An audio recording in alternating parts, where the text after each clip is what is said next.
तो आइए जानते हैं झारखंड की छोटी बड़ी खबरों को सिर्फ 10 मिनट के अंदर। तो दोस्तों हम आपको बता दें, विष्णुगढ़ केस वाले में जो सुमन का हत्या हुआ था वो खुद उसकी माँ की थी। जी हाँ दोस्तों, जब आप पूरी स्टोरी को जानोगे ना तो आपकी रूह तक कांपेगी। तो आप इस वीडियो को जरूर कंप्लीट देखना। दिनांक 25 मार्च को विष्णुगढ़ थाना अंतर्गत कुसुम्भा गांव में एक बच्ची का शव बरामद किया गया था, जो कि एक दिन पहले ही 24 मार्च को मंगला जुलूस के दौरान मिसिंग हो गई थी। इस संबंध में बच्ची के मां रेशमी देवी के आवेदन के आधार पर विष्णुगढ़ थाने में मर्डर और पॉक्सो के अंतर्गत एफआईआर दर्ज किया गया था। मामला चूँकि काफ़ी गंभीर था और इस केस में करीब करीब किसी प्रकार का कोई आई विटनेस और कोई परिवार की तरफ से भी कोई स्पष्ट बताया नहीं जा रहा था। इसलिए पुलिस के द्वारा सभी पहलुओं पर काम किया गया। विभिन्न प्रकार के टेक्निकल एविडेंसेस पे काम किया गया। कई प्रकार के फॉरेंसिक एविडेंसेस कलेक्ट किए गए। कई लोगों से पूछताछ किया गया जो कि किसी न किसी रूप में हमें कोई इन्फॉर्मेशन दे सकते थे। सभी से पूछताछ किया गया। अंततः पुलिस के द्वारा इस घटना में सम्मिलित 3 व्यक्तियों को आइडेंटिफाई किया गया और मर्डर कब और कैसे हुआ ये हम लोग अनुसंधान के दौरान पता कर पाए। जो 3 व्यक्ति जिनको कि गिरफ्तार किया गया है उसमें एक मृतका की अपनी मां रेशमी देवी है। उसके अलावा गांव की ही एक महिला शांति देवी हैं, जो कि उनको भगतनी भी कहा जाता है और उनके द्वारा मुख्य रूप से तंत्र मंत्र इत्यादि का काम किया जाता है। और तीसरा व्यक्ति इसमें जो शामिल था वो था भीमराम। ये तीनों एक ही गांव के रहने वाले थे। भीमराम और ये तीनों एक ही गांव के रहने वाले थे। और हत्या का जो मुख्य कारण था वो मृतका की मां को विभिन्न प्रकार के पारिवारिक समस्याएं आ रही थी और जिसके सॉल्यूशन के लिए बेसिकली ये इस भगतनी के पास गई थी। और इसी दौरान एक नरबली के दौरान बच्ची का जान लिया गया। और 3 व्यक्तियों को जैसा कि मैंने बताया कि गिरफ्तार किया गया है और इन तीनों के खिलाफ बहुत जल्द हम लोग पुख्ता सबूतों के आधार पर चार्जशीट सबमिट करेंगे और प्रयास करेंगे कि इनको कठोरतम दंड मिले। बच्ची का जिसके बारे में बताया जा रहा है 12 वर्ष की बच्ची थी। हाँ जी बिल्कुल। ये अवैध संबंध से जुड़ा जा रहा था। नहीं, जैसा कि अभी जो कारण बताया गया है मैं बता रहा हूँ, बहुत डिटेल में आपको एसपी हजारीबाग के द्वारा ही बताया जाएगा कि क्या इसमें किस प्रकार से चीज़ें हुई। बट मुख्य रूप से ये नरबली का मैटर था, एक अंधविश्वास का, एक तंत्र मंत्र का ये मैटर था। भीमराम की भूमिका क्या है? डिटेल में आपको एसपी बताएंगे कि किस प्रकार से इसमें चीज़ें जो है वो कैसे कैसे घटना को अंजाम दिया गया था, कैसे बच्ची की जान ली गई थी और किस प्रकार से घटना को अनावश्यक रूप से एक अलग रंग देने के लिए खास करके जो भीमराम का मैंने नाम लिया उसके द्वारा इसमें पूर्ण रूप से प्रयास किया गया था। इसके बाद कि 24 तारीख की रात को कुसुम्भा थाना में एक घटना कारित की गई, जिसकी सूचना 25 को थाना को मिली। 24 को मंगला जुलूस के दौरान जो मृतिका है, एक नाबालिग बच्ची है, वो मंगला जुलूस के बाद मिसिंग पाई गई। गांव के कुछ लोगों को ये बताया गया कि घर के सदस्यों के द्वारा कि ये मंगला जुलूस के बाद से कहीं गई है, मिल नहीं रही है और उसको ढूंढने का प्रयास किया गया। कुछ हद तक गांव के कुछ लोग इसमें इन्वॉल्व हुए उसको ढूंढने में। अगले दिन तक बॉडी या वो बच्ची नहीं मिली। तो फिर जब अगले दिन उसका मृत शरीर के बारे में जानकारी प्राप्त हुई, हम लोगों ने एफआईआर किया। इसमें मुख्य रूप से 3 मेन अक्यूज्ड अभी तक सामने आए हैं। इसमें एक खुद उसकी माँ है रेशमी देवी, दूसरा भीमराम है और तीसरी एक जो तंत्र मंत्र करती हैं, ओझा गुनी जिसको भी कहते हैं, एक महिला है शांति देवी।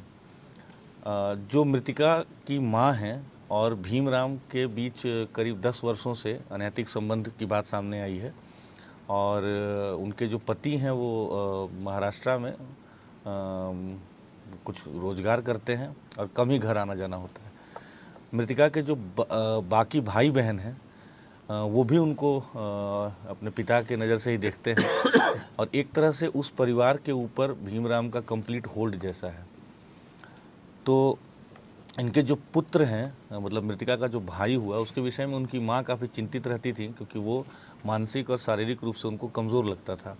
साथ में उनका इकलौता बेटा था, तो उनको हमेशा इस बात की चिंता रहती थी कि कैसे इसका भविष्य उज्जवल हो जाए, ठीक हो जाए, स्वास्थ्य भी इसका अच्छा हो जाए। ओझा गुनी का जो उनकी विश्वास है, वो पिछले कई सालों से वो जो हम लोग बताए कि शांति देवी हैं, जो ओझागुनी करती हैं और जो एक भक्तिनी जिसको कहा जाता है ग्रामीण परिवेश में, उनके पास जाती थी। ज़्यादातर समय अपने पुत्र के शारीरिक स्वास्थ्य को लेकर या कभी कभी नौकरी के लिए जाती थी, कभी कभी घर में तंत्र मंत्र से अपने घर को बंधवाने के लिए जाती थी, जो सब पूर्व में किया भी गया इसी भक्तिनी के द्वारा। कभी अगर ज़मीन का भी विवाद हो, किसी भी तरह के व्यक्तिगत जो उनकी समस्याएं होती थी, उसके लिए वो जाने लगी थी। तो इन चीज़ों में एक तरह से ये जो भक्तिनी है वो उनसे उसके बदले में पैसे और बाकी चीज़ें लेती थी। उनके घर में जैसा मैंने बताया कि हर चीज़ के लिए वो डिपेंड करती थी भीमराम के ऊपर। तो घटना के दिन भी जब ये अपनी मृतिका के साथ, छोटी बच्ची के साथ और भीमराम के साथ उनके घर गई, वो भक्तिनी के घर गई, तो उनके घर में एक छोटा सा, जिसको वो मंदिर कह रहे हैं, उसको धरती माता मंदिर या मनसा देवी मंदिर भी कहा जा रहा है, तो उस मंदिर में इनको बुलाया गया। हालांकि माँ बेटी दोनों दरवाजे से गई, लेकिन जो भीमराव था उसके विषय में बता रहे हैं कि वो पीछे का जो छोटा सा बाउंड्री होता है उसको कूद करके छुप करके आया। और उस समय पहले भक्तिनी के द्वारा बताया गया कि इसके ऊपर देवास आया हुआ है, मतलब माता आई हुई है, जिसको हम लोग ग्रामीण बोलचाल में कहते हैं, और उसको टिकाव करके कुछ अपना मंत्र का वो ढोंग करके और छोड़ दी।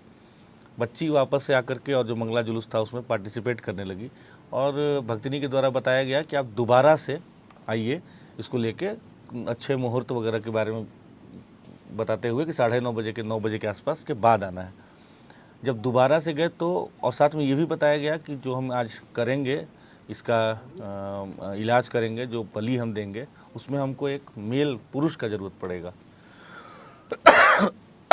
तो मृतिका की माँ इस काम के लिए भीमराम को दोबारा अपने साथ लेके गई और मृतिका को भी लेके गई। उसको, बच्ची को पहले बताया गया कि उसको वहाँ बिठा करके वो मंदिर में, जो छोटा सा है, जिसको मंदिर तो कहा जा रहा है जो भी, तो वहाँ पे बिठा करके उसको पूजा वूजा किया गया, टीका उका कुछ किया गया। उसको मुकुंदाना और इलायची वगैरह का प्रसाद खिलाया गया और बोला गया कि तुम्हारे ऊपर कुछ दोष है, आज हम लोग जो उपचार कर रहे हैं, इससे तुम दोष मुक्त हो जाओगी। फिर इनकी मान्यता थी कि जो वहाँ बसवाड़ी है, जो हमारा, जहाँ से हमें शव बरामद हुआ बाद में, कि उसी बसवाड़ी में वहाँ के भूतों को बांध के रखते हैं। ये कह करके इसको वहाँ ले गए और फिर वहाँ इसको लेटने के लिए कहा गया, और उसके बाद उसका भीमराम के द्वारा इसका गला दबा करके इसकी हत्या की गई। साथ ही उसको, जो उसको कॉलिंग स्टिक कहते हैं, उसकी मदद से आप सब जानते हैं कि इंसर्शन किया गया ब्रूटली, और उसका सर फोड़ करके उसका खून लिया गया। तो ये सारी जो कृत्य हुआ है, इसमें हम लोगों के पास काफ़ी पुख्ता एविडेंस और जो सूचना भी प्राप्त हो रही थी और एविडेंस भी हम लोगों को मिला। सबको हम लोगों ने अरेस्ट भी किया और हम लोग इस केस को बहुत गंभीरता से ले रहे हैं। हम लोग पूरी तरह से प्रयास करेंगे कि इसको हम लोग स्पीडी ट्रायल में ले करके जल्द से जल्द मृतिका को हम लोग न्याय दिलाएं और कठोर से कठोर हम लोग उसको दंड दिलवाने का पूरा प्रयास करेंगे। इस कांड के उद्भेदन के लिए 26 तारीख को ही रिस्पेक्टेड डीजीपी मैम के द्वारा और मेरे द्वारा एसआईटी का गठन किया गया था। उस एसआईटी में शुभम थे, जो प्रोफेशनल आईपीएस हैं, साथ में एसडीपीओ विष्णुगढ़ थे, इंस्पेक्टर विष्णुगढ़ थे, 2 प्रोफेशनल डीएसपीस थे, कई और अन्य पदाधिकारी भी थे। साथ में कई और अन्य पदाधिकारियों ने इसमें काफ़ी सक्रिय भूमिका निभाई। इसमें सदर एसडीपीओ अमित आनंद है, साथ में वरीय पदाधिकारियों का भी लगातार हम लोग को निर्देश मिला। तो इन सब के कारण हम लोगों ने इस कांड का उद्भेदन किया है, सभी लोगों की गिरफ्तारी कर ली गई है। जो विधि सम्मत सारे प्रोसेस हैं फॉलो किए गए हैं, आगे भी किए जाएंगे, और इस विभत्स घटना का हम लोगों ने उद्भेदन किया। आप लोग जानते हैं कि घटना कारित होने के बाद ये भीमराम ही है जिसने कि इस घटना को कई तरह के कलर देने की कोशिश की। बार बार वो पुलिस को गुमराह करने के लिए, इन्वेस्टिगेटिव एजेंसी को गुमराह करने का प्रयास करता रहा, but finally on the basis of very good evidence हम लोगों ने तीनों को आज अरेस्ट किया है। हाँ, जो जिसको मैंने बताया उसको तंत्र मंत्र की भाषा में संभवतः कॉलिंग स्टिक कहते हैं। तो ऐसी मान्यता है, हाँ, कॉलिंग स्टिक। तो ये जो वहाँ जो ये भक्तिनी है, जो लेडी है, अक्यूज्ड लेडी, उसके हिसाब से जो नरबली देना है वो एक कुंवारी लड़की का ही होना चाहिए। साथ में उसने ये भी उसकी माँ को कन्विंस किया कि तुम्हारी जो लड़की है ये इस पे देवास आया हुआ है। तो दोनों तरीके से उसने कन्विंस किया। अगर अपने बेटे का भला चाहती हो तो कुंवारी लड़की का, और आप लोग ध्यान देंगे कि वो जो तारीख है वो अष्टमी और नवमी का तारीख है। तो उसमें जो कॉलिंग स्टिक का कॉन्सेप्ट ये होता है कि उससे वो कुछ विधि करते हैं और फिर उसको उस तरह से ब्रूटली वो किया जाता है। ये सर इसमें बातें निकल कर आई थी, जीभ काटा गया, आँख तोड़ा गया, ये भी बातें हैं सर। जो हम लोग के पास अभी तक पोस्टमार्टम रिपोर्ट आया है, या जो हमारे पास इंक्वेस्ट रिपोर्ट है, या जो इनिशियली ऑब्जर्वेशन था जो पीओ पे गए थे, उसमें जीभ काटने, आँख निकालने, दांत तोड़ने की बात की पुष्टि नहीं हुई है। पुष्टि हुई? नहीं हुई है। नहीं हुई। नहीं। रेप की पुष्टि भी नहीं हुई। अभी तक जो जानकारी है उसके आधार पर आज नहीं हुई। बलात्कार का पुष्टि हुई? वही बताए। सर ये लिंक कैसे जुड़ा है? इतना समय क्यों लगा? देखिए, कई बार मामले के खुलासे में जल्दी भी हो जाता है। कई बार केस की जो कॉम्प्लेक्सिटी होती है उसके कारण हम लोग को डिटेल से इन्वेस्टिगेशन करना होता है। ये जैसे कि एक केस है जिसमें अब आप लोग ज़्यादा इस बार इस चीज़ को अप्रिशिएट करेंगे कि ये बहुत ही एक लोकल लेवल पे घटित क्राइम है, जिसमें कि खुद उसके घर के लोग इन्वॉल्व हैं।